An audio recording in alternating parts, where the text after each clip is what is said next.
Nick Nurse inside. We talked pregame about this Warriors streak of Game 1 wins, which stood at 12 before the night began. And the Raptors' woeful history in Game 1s in any round of the playoffs, 3-15 all time. All that has been reversed now. I told you it works against you now. It could. I mean, eventually it's going to, yeah. Well, but I thought the place was nuts. If you were here for the anthem, it was really like tingles down your spine kind of stuff. Well, they handled the emotion. They played really smart. That's because they got a cyborg out there with them.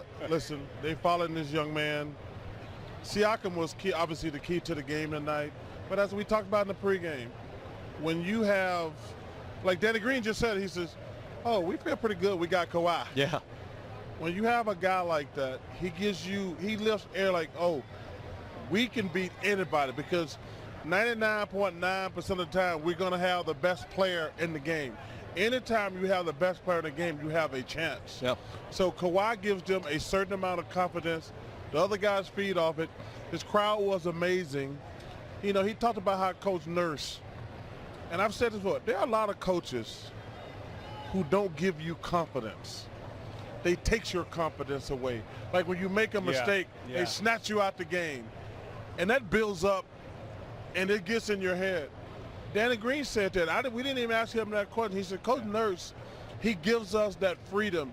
He empowers us, and that was awesome to hear. But remember, Nick Nurse ran a play for him in overtime in the Eastern Conference Finals when he was, again, 4 of 23 from three-point range. That really does inspire confidence.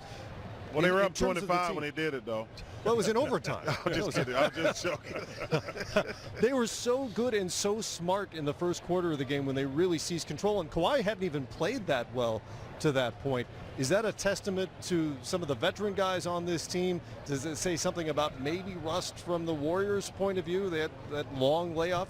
How did you view that? I mean, look, the Warriors scored 109 points. So I mean, they came out and did a decent job. But you have to tip your hat to Toronto. And the narrative was, okay, they haven't been on this stage before. This franchise has come up short. But the bottom line, as you said, you have veterans. You got Danny Green, who was he's been in finals. He's hit big shots in the NBA finals. Marc Gasol has been in the conference finals. Yeah. You know, you have guys, Kyle Lowry has experience. I mean, these guys aren't young players. Obviously, Siakam is a young player and played fantastic tonight. But collectively, as a group, you have experience. And maybe not the same exact experience in terms of what Golden State's done.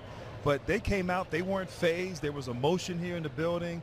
There was a lot of build-up and excitement leading into this game. And they came out and took care of business. They came out like they were the defending champs. Right. And really sent a message, punched him in the mouth, and just as impressive of a performance that I've seen them have in the postseason, which is saying a lot because they've had some really good games leading up to this one. They were great defensively, and I thought appropriately aggressive offensively. Like when Golden State either doubled or shaded toward Kawhi Leonard, they made the right play, whether it was the first pass or the second pass, and Siakam never hesitated.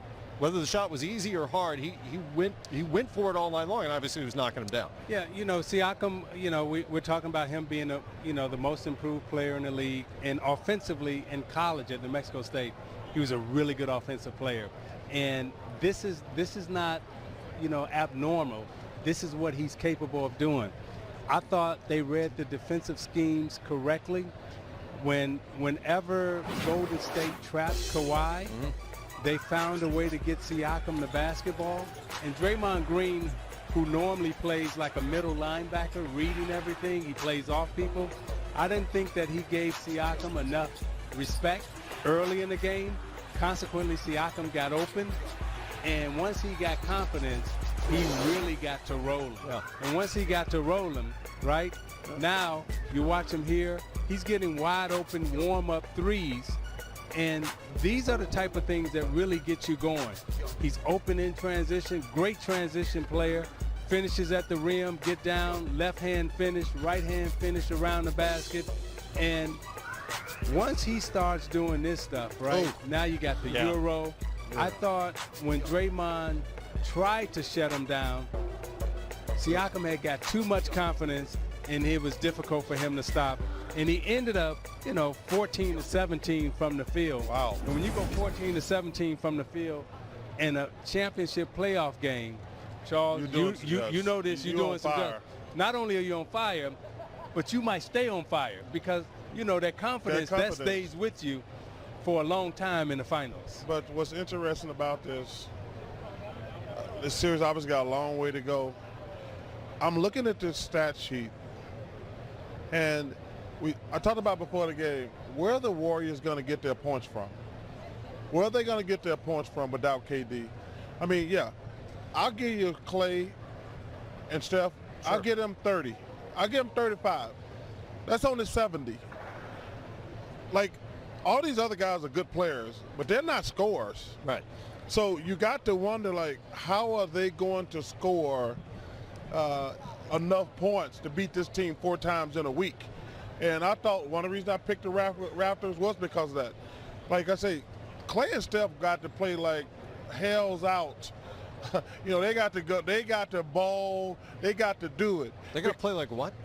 They got to like the house. Well, I want to get a little ghetto on you, but I don't want to hurt you. I know you ain't never been to the ghetto. What was that phrase? You got to. You grew played up like what?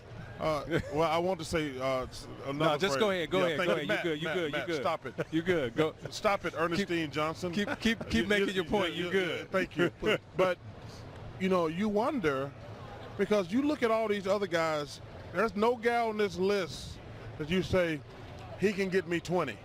Well, there's a guy, but he only played 8 minutes tonight because he's coming from an injury. DeMarcus Cousins. Oh, he's not going to get 20 this series. No, not this series. No.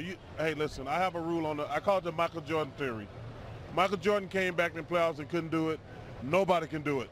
He can't. Like, you don't just walk off the street and just play against after NBA 6 weeks. After 6 weeks, because obviously if there's something wrong with your legs, you ain't running in conditioning. As you notice, if you watch the game, and I be watching for solo things, he was trying to pass the ball. He was. Like, he wasn't trying to make that move because these guys know it takes a lot of energy to try to score in the NBA. And he was conserving his energy. Like, I'm gonna make passes. He only took 2 shots in 8 minutes. And both of those were like little jumpers. Yep. Because he didn't want to extend his energy level. Right.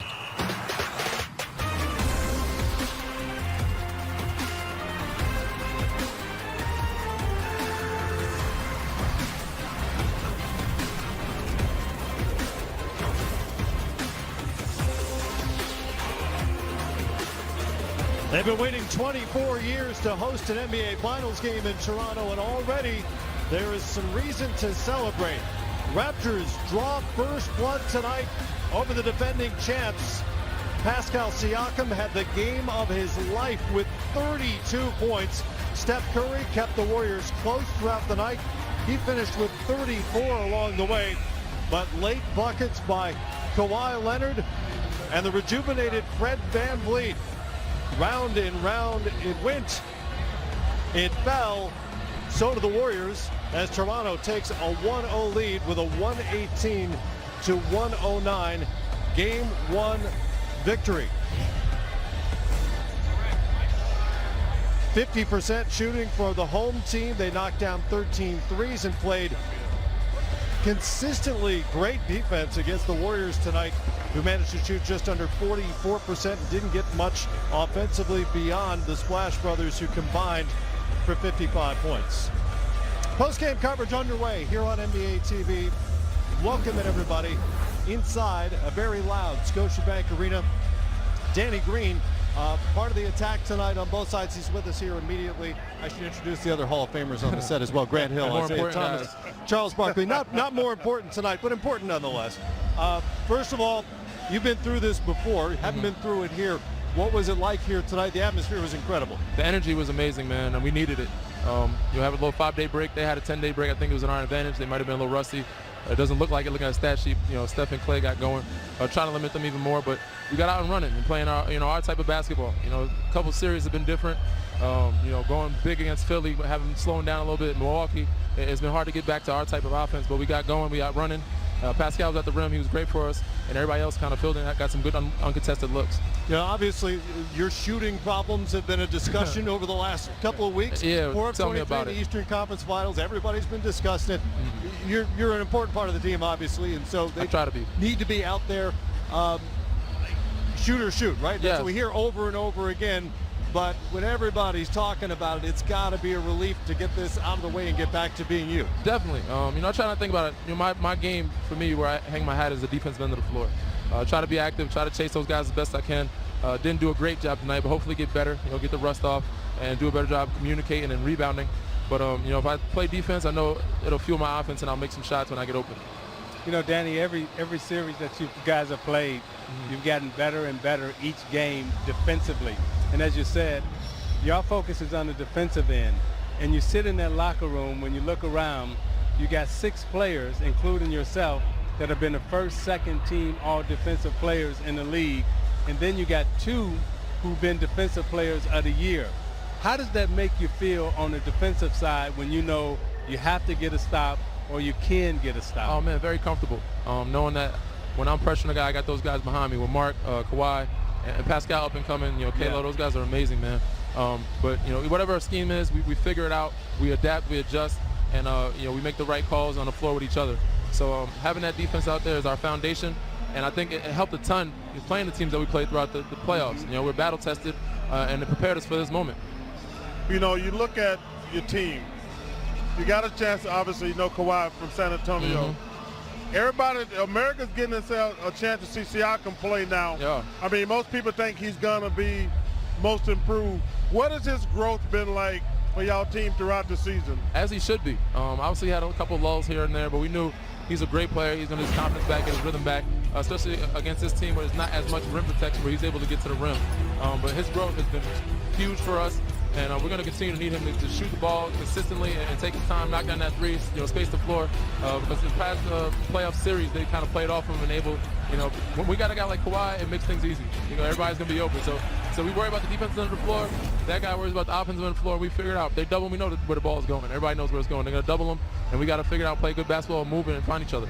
Dan, you talked about Kawhi Leonard, and throughout the playoffs, he's really at times carried you guys on the offensive end. He had a rather pedestrian game here tonight for his standards, but the rest of you guys stepped up. But you guys, throughout the regular season, stepped up. He was out of a lot of games, load management. You guys had played without him. Just talk about collectively as everyone else complimenting him, stepping up and playing big while he's kind of, I won't say struggled tonight, but wasn't having his superstar game. Well, we know that teams are going to double him. They're not going to just let him keep killing. They're going to throw different things at him, and he's finding ways to pick them apart. Get some assists, finding guys, offensive rebound, gets to the free throw line. But with him being out during the season, like I said, I go back to us being, battle tested and improving and maturing. Our younger guys getting a chance to show themselves, to get some confidence and playing again. Patrick McCaw coming and give us great minutes. Norm, all those guys had a chance to show themselves throughout the season because when he was out, we had other guys step up. Danny, when we look at this game, I thought defensively you guys were excellent in terms of the strategic moves that you made. I look at the stat sheet. Steph only got up 18 shots. Only. Clay only got up 17 shots. But when Durant is out, one of those guys would get up 20 to 25 shots. For sure. I mean, I thought the double teams were excellent. Did you guys focus on that coming into the game, or was it an adjustment that you made during the course of the game? I think everybody in the world knows who the best shooters in the league are. And when KD is out, that their focus is to get those two guys the ball.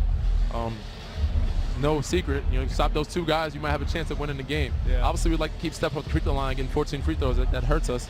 But limiting their shots as much as possible, trying to deny them the touches. But and hopefully make them shoot tougher shots and a lower percentage. They shot pretty well for the most part. But we'll go back to the drawing board, watch some film, some clip, and see what we can figure out and do better defensively. My last question for you is, tell us about Coach Nurse. He doesn't get a lot of credit. He's got you guys obviously in the finals. Tell us about Coach Nurse. He's got to get the most credit for the growth of a Pascal Siakam, a Fred VanVleet, a Norman Powell. Those guys coming off the bench and be able to play confidently and aggressively. And I said Pascal being most improved is due to Nick and given us the freedom throughout the season. He's let us all kind of do different things. There's never been a time you ever seen me post up, but I've posted up throughout the season once or twice, and I almost got it one time tonight. But he allows us to play a little different basketball and be free and be confident what we do. Did you score when you posted up? And a couple times, not many, a couple times during the season, a couple times. Hey, stick to the game plan. Shoot it. If you open, shoot it. Let it fly. Yeah. Oh man. You know, I got one other question for you. Last time you guys played this Golden State Warriors team, when you and Kawhi were together, you were with the San Antonio Spurs. Yeah. Right? Before Kawhi gets hurt, you're up 25 in the third, and Kawhi goes down. Is there any revenge factor in both of your guys' mind about, hey, you know, we know how to play against these guys, we had them, and now we want to get another shot at playing against them again? Small part of it in the back of our minds, but I think it's everybody in the league wants to beat them. They're the champions, regardless of what happened in the past. These guys have won 3 or 4 times. They've been here 5 times. So, you know, and it's not going to be easy. You know, we got to take it from them. We're not going to. They're not going to give it to us. So, regardless of what's happened in the past, obviously we know in the back of our minds we had a shot, and it would have been nice to see, or interesting to see, if he would have been healthy, how that series would have went. But you know, we want to be champions again. We want to be the last team standing. In order to do so, we got to stay healthy and hopefully continue to play and not get too happy. You know, these guys, they've been here before. They've been down before. They've been down in many games. They always come back. They've been down in series. We can't get fat and happy and be satisfied. They're still cool, calm, and collected, and we have to be focused. Yeah, Dan, I was just going to say, you've been on this stage before. You've won a championship before. To the guys in your locker room who have not been on this stage, what do you say after a big game like this in preparation for the next game, game 2? I just tell them, you know, this is one, and we didn't do anything yet. We're just protecting home court. We still have to protect. We have another game where we have to protect home court, especially against this team, of how talented they are and how good they are at home as well. We can't let them sneak in and take one from our building. Congratulations on finding the stroke. Thank you. On finding your way to the table, because you're a winner tonight in a 1-0 lead. Great atmosphere. Danny Green, we appreciate your time here tonight. Thank you, guys. Let's get inside. Nick Nurse has made it to the podium after a Game 1 finals win.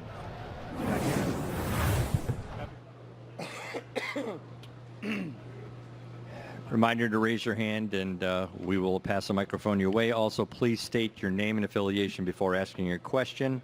Nick, left side, front. First row with Doug. Thank you. Doug Smith with the Toronto Star. I guess you really didn't have to worry about how your young guys, Pascal and Freddie, would handle the enormity of the moment. They're both, how do you think they played? They were both really good. You know, especially obviously Pascal had a big offensive night. I thought he played with really good composure. Right, he got to his spots and got on balance and was patient. And when he needed to go quick and get around him, he did as well. And he had a couple of real tough ones go in for him as well. But Freddie did a good job. Freddie worked hard defensively, played a lot of minutes on Curry, and I know Curry had 34, but Freddie made him work for him.